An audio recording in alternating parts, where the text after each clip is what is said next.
Hi everyone, this is Matt Teachout from the Math Department at College of the Canyons in Santa Clarita, California. I recently took a sabbatical last semester, fall 2022, and I went and I wanted to study data science. I've been a long-time statistics and math teacher, but I wanted to kind of learn more about this new emerging science called data science and how is it working and how are we teaching it, what jobs are in the field. So I took the semester to study data science, and I took a few classes on data science. I also met with a lot of people across California, a lot of educators, people that work in data science. I also met with administrators. So I got a lot of good information about data science and its future, especially in trying to teach it.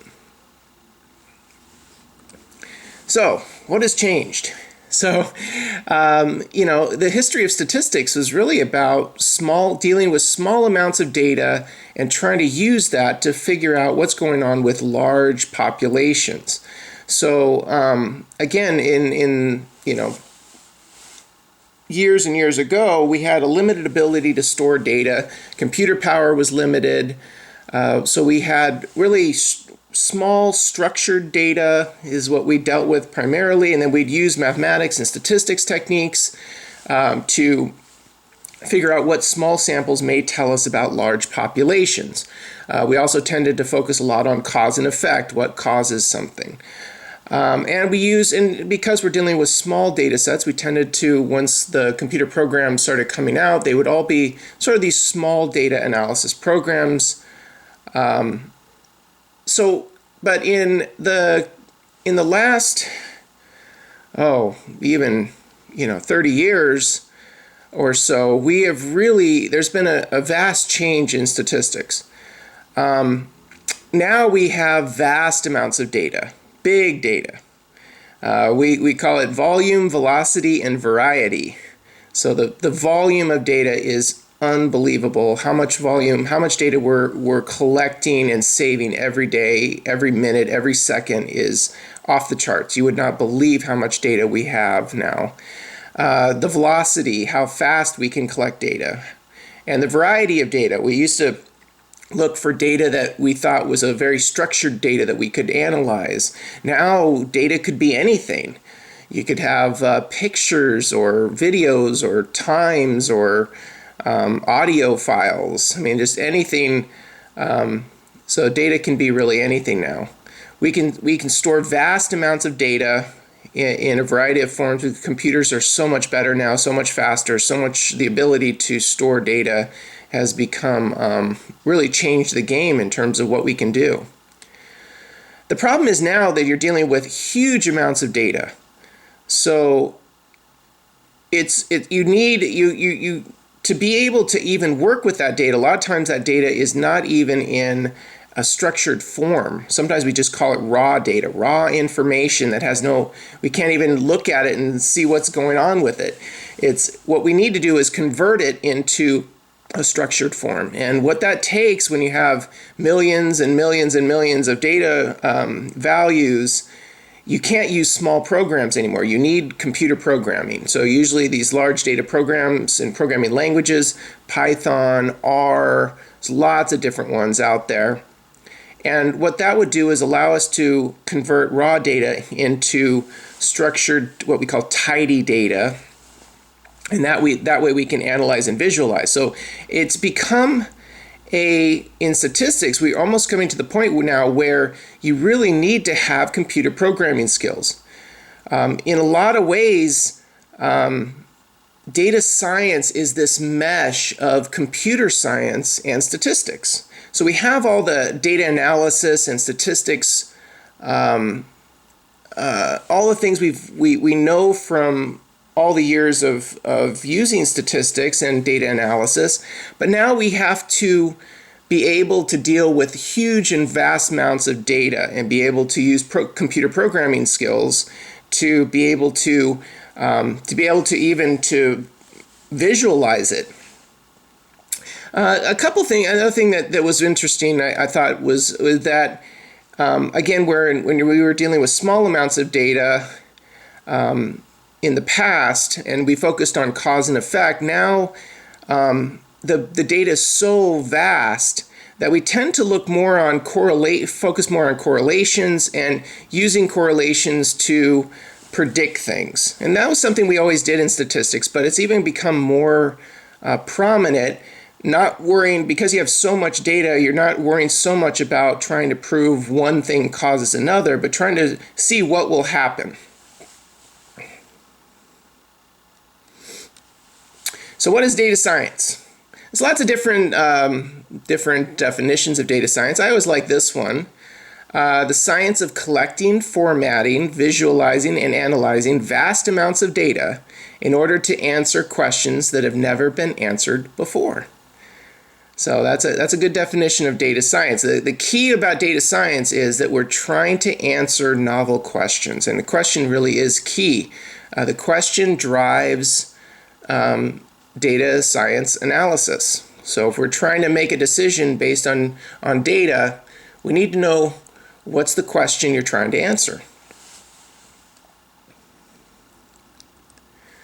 So what we usually, when you run through a data science cycle, the data science cycle basically just kind of gives you a step-by-step of what we do when we're trying to answer a novel question. So first of all, you need to have good communication skills. So you need to be able to talk to people in a company or whoever you're working for and have that novel question that needs to be answered.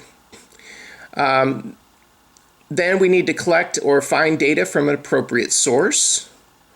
That can be raw files, databases, data scraping from the web. Again, this really require computer programming skills. Computer science is a huge part of data science now, because this is the data is just too big to use a small program, and again we're drawing from vast amounts of data. Again, that data is often in raw form. So in other words, you can't make anything out of it.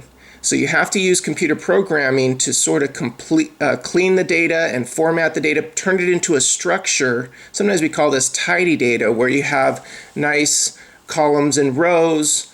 Usually we want the same units, things like that. And then once we have that, now we can use computer programming to visualize, explore, and analyze the data with a lot of the same techniques that we use we all learned from statistics and data analysis, but it's just that now you have to use some programming to make those graphs that you want, or to calculate those statistics that you want. Again, a lot of the small statistics programs would not be able to handle just the volume of data. And of course, you want to communicate your answers with a visualization is always a good idea. So you want to be able to communicate your answers if you do find something out for the person you're working for or who needs answers. And of course, that tends to create new questions. And so we repeat the cycle. So sometimes we call this the data science cycle. So if you kind of think of that cycle, there's a lot of skills you need to work in data fields. And this is where things really become interesting, because it's difficult to find people that actually have all of these skills. And that's why, again, you're seeing more and more that people kind of branch out. Certain people specialize in just certain ones of these, or they work as a team. You know, maybe one person is collecting data, one person is formatting the data. Then you have maybe a specialist in exploring and analyzing the data. But a full data scientist really is somebody who has just about all of this. So content knowledge is actually really important in statistics, as we all know. It's very important to have, if you have some background in biology or business or whatever your background is, that content knowledge really comes into play and is very helpful when you're trying to actually analyze data in that field. So it really helps if you're analyzing data, public health data, if you have a health background, if you have some medical knowledge, that really helps. Of course, and you also need to know what's a good way to draw data from. What's a good source? What's a bad source to draw data from to answer the question you're trying to answer? Of course, we have data mining. Again, that's called collecting the data. It's kind of there's people that specialize in this. To collect vast amounts of data to pull from multiple databases, or you're scraping from the web, or there's all kinds of data mining techniques. And again, these really the computer science people that have a computer science background have a great they can really do this well, the data mining. And then of course you move into data formatting. Once you've collected the data, it may be in a raw form. You got to clean and format it, put it into a structured form so you can have tidy data. Database administration is a good knowledge to know. Again, a lot of companies use databases. You got to know how databases are created and managed. It's an important computer science class, by the way. It's a really important computer science class. If you've never taken database administration, it's a really important class. And again, a lot of jobs require you to have some knowledge of database administration. Now, of course, you have to, once you get that data in its tidy form, you still have to be able to make graphs and try to explore the data and try to analyze and try to figure out what the answer to that question is. And again, that may take some more computer programming, because you can't just push a button and say, make a histogram. You're gonna actually need to have to program in to create that graph.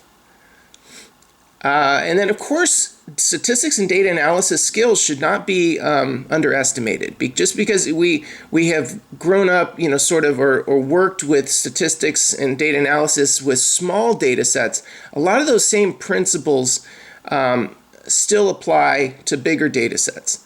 So we still knowing how data analysis works, knowing what graphs, knowing the types of data, is very important. So you have to have that background a little bit.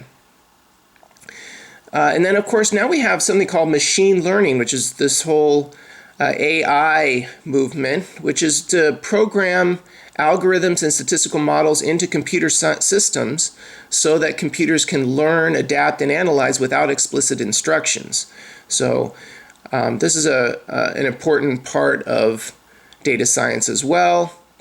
And again, you have people that just specialize in doing the machine learning, those algorithms. You have people that just specialize in database administration. You have people that specialize in data formatting. So not everybody can do all of this. And what I always found when I started looking at this is how much knowledge you really need to have to be able to be a full data scientist.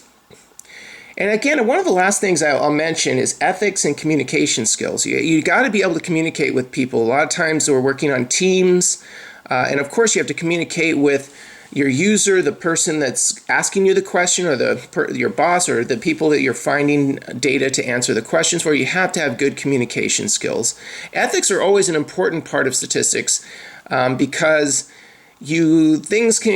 people can sometimes use statistics for certain agendas, or try to manipulate their findings to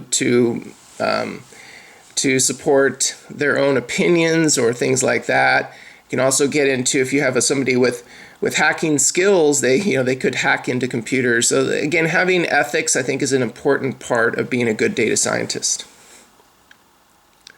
So how do these skills all kind of fit together? I really like this. This isn't exactly Drew Conway's data science Venn diagram, but it's close to it. I definitely give Drew Conway the credit for coming up with this. I just kind of explained, put a couple different words than what he originally used. So you can kind of see that there's three big things in data science. You have the computer programming side, computer science. You have the math and statistics knowledge, and then you have topic knowledge, right? Do you know something about biology, or do you know something about business? So those three really are the big three. And where those overlap, you get these sort of skills that we need. So where math and stats knowledge meets computer programming, those are the people that can do the machine learning. They can program the computers to use statistics knowledge and program algorithms into the computer so the computer can learn without having to have explicit instructions. And then you also have where computer programming meets topic knowledge, and especially if you have an ethics issue, that's where you get sometimes it's a danger zone. Hacking is a sort of a danger zone. Where topic knowledge and math and stats meet is traditional research. So this is what we've been doing since the early 1900s, is we apply to small data sets our math and statistics knowledge to see what those small data sets would say about large populations. And all that traditional research we do, even experiments and things like that, is very valid and very important part of this, but it's only a piece of data science. It's not the whole thing. And where all those three meet, where computer science, math and stats, and topic knowledge meet, you get data science. So all of this together really gives you what data science really is.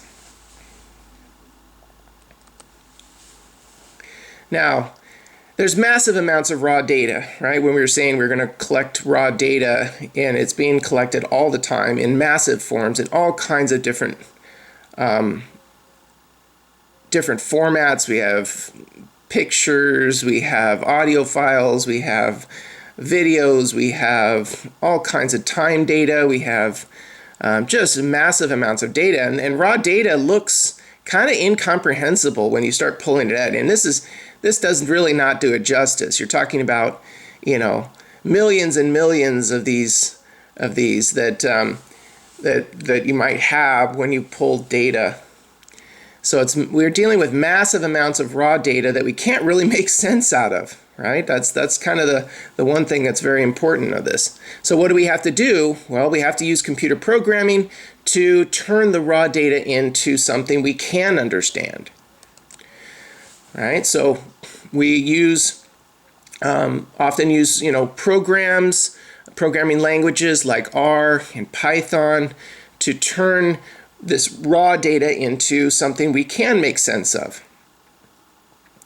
So you can kind of see here that they're in the untidy data there. That one's actually at least a little structured compared to the ones on the last screen, but it's still not tidy in the sense that it would be difficult to analyze that data the way it's written. You can see here that the lengths are in different units, the weights are in different units, latitude and longitude are mixed together, the dates are in various forms. So it's very difficult for someone to analyze that kind of data. So we have to program in and have the program change the structure of that data. So we might have to convert all the weights to the same. You can see on the bottom in the tidy data, we converted all the weights to kilograms. We converted all the lengths to centimeters instead of in feet and meters. We separated out the latitude and longitude. We transferred the dates into the more structured computer science date form. So you can see what this is sort of, and again, this doesn't, you might look at this and say, oh, I could have just typed this out, or I could have figured this out. Yeah, but think of this on the scale of like millions of values. So you really do need the computer programming to try to convert that untidy raw data into tidy data.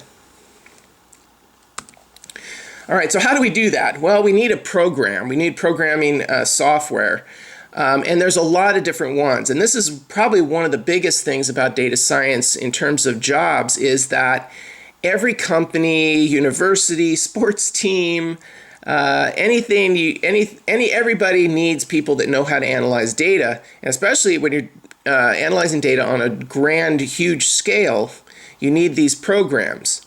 So this just kind of gives you an idea. There's so many programs on the market, and there's a lot of reasons why companies choose one program over another. One company might choose SAS. One company might choose R. One company might choose Python.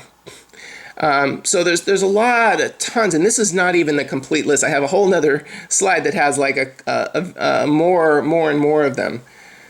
But let's zoom in on this a little bit. We can see that this data came from Indeed.com, data science jobs, and what programming language they require. So whenever you look at a data science job, if you're looking for a job in data science, you'll see that the company will be requesting a certain programming language that you have to have knowledge of and know how to use.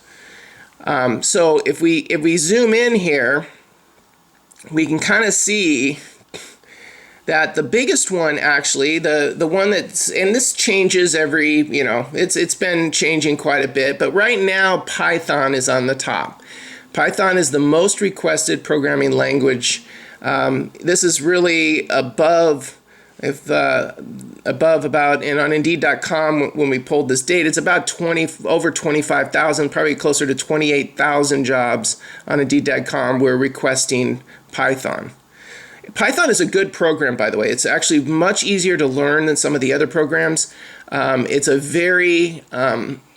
one of my, I would say, probably be a good choice if you're a college trying to start teaching a data science program or starting to put together a data science program, is to get a Python class that you can start teaching students. The second most requested is SQL coding. Now, SQL coding is really important for databases. Remember, I said a lot of these jobs, you're dealing with multiple databases or pulling from multiple databases, and SQL codes are really important in that. So you see that Python and SQL are both way above 25,000 jobs. SQL looks like around 26,000 jobs. And then we kind of go down the list, and there's a lot of famous ones here. Just Java. Java is taught at a lot of colleges in their computer science departments, a very important language. Amazon ML is starting to really be more and more requested. And we come to R. Now, R is probably one of the most famous programming languages. It's not quite as popular. It's a little difficult to teach, and you don't really have a lot of help, but it is a free program.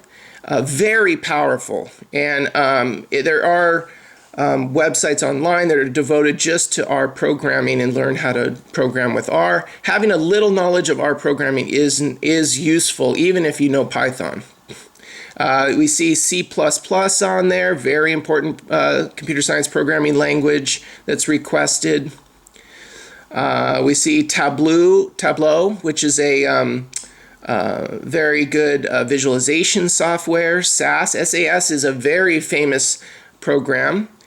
We go down the list, we see Apache, we see some other ones, and SPSS is another famous one, down towards the bottom. And you can see how though SAS and SPSS used to be like at the top for languages for programming, and more companies are moving away from those and going to Python or R. But Python is really the key one. So what jobs can we get in the field? Well, a lot of jobs. There's a lot of jobs in the field. And I kind of broke them up into two kind of slides because there's really kind of two levels, I think, that we want to look at. Data analytics jobs. So if you have a statistics background, and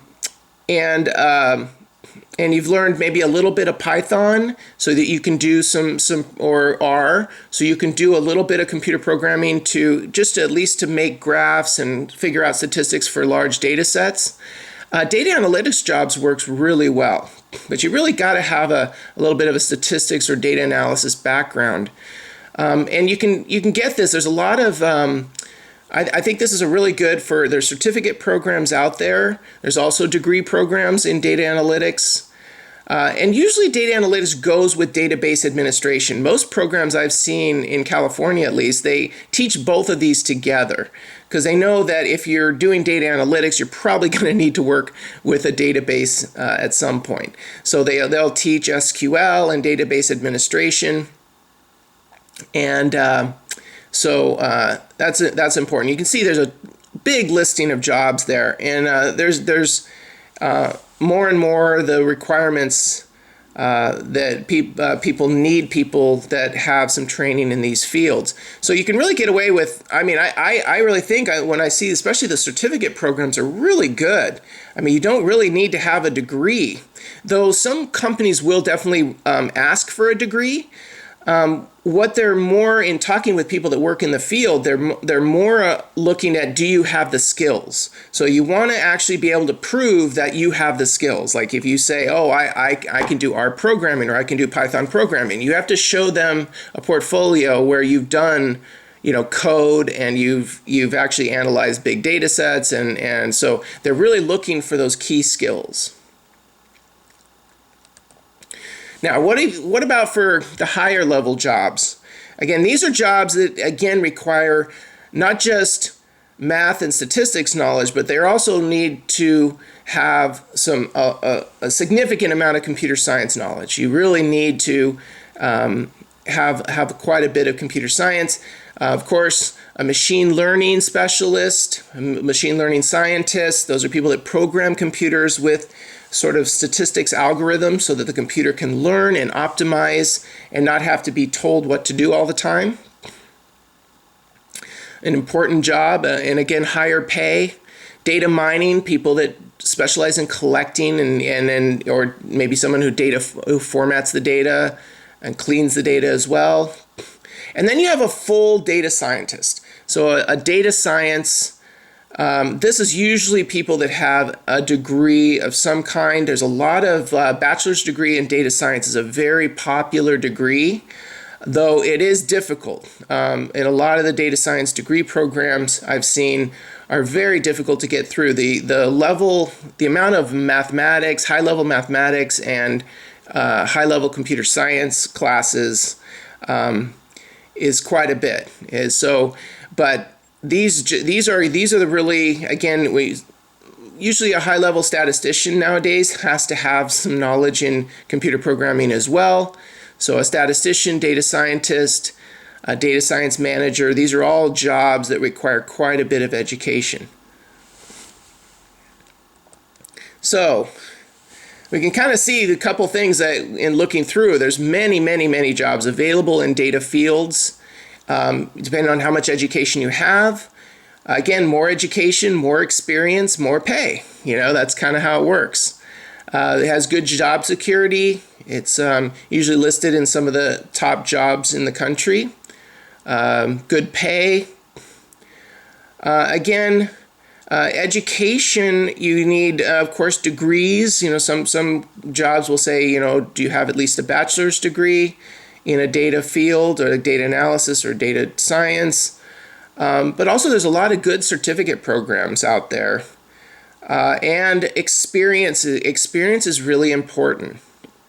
So and people I've talked to that actually work in the field and people that are hiring for data science jobs say that it's very important for the applicant to have a portfolio to prove they got the skills that the company needs. So in talking to some of them, they said that they have people that have degrees, they come in with degrees, but they don't actually know the skills that this company needs, the primary skills they need.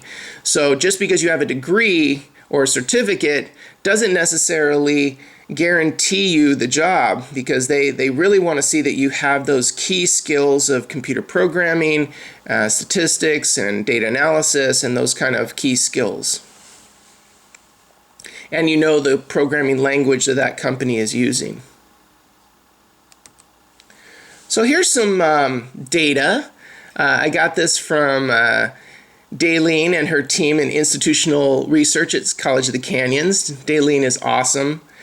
She is one of the first person I reached out to talk to when I started kind of going through and studying data science education and data science in general and jobs. And I asked Daleen if she could pull some data for me on employment. Now, College of the Canyons is in Santa Clarita, California, so of course I asked her to pull some data on jobs in Santa Clarita. If you notice, this is really just a few of the jobs that we listed, that huge list on the other pages, but it gives you an idea. There's quite a few jobs available. and sort of gives you the median hourly earnings. Usually these are starting salaries. Again, I've seen salaries quite a bit more with people with more experience. And this is the same one from Los Angeles County. Kind of same. We're looking at market research analysts, a marketing specialist, kind of like a data analyst, database administrators. Notice that's a key job. A lot of people need database administrators. Operation research analysts, data scientists, full data scientists. Remember, need more education though. Those are going to be higher paid jobs. Again, in talking with Daylene and her team at Institutional Research are a great example of people that actually